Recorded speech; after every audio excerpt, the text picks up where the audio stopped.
How to change email address on your Wuthering Waves application.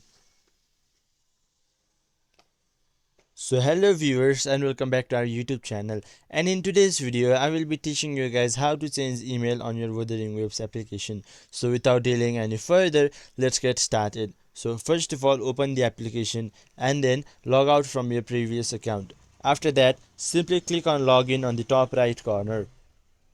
Then here, simply enter your new email that you want. After that, simply enter a new password. But with this, you won't be able to change your email.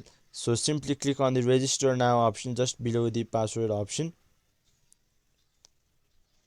Now here, simply enter your email address. Then here, simply it will provide a verification code. Simply enter it. Then here on the password option, simply enter a new password and then confirm your new password. Then simply here check mark this option. Then simply click on register. After that, you will successfully change your email on your Wuthering Waves application.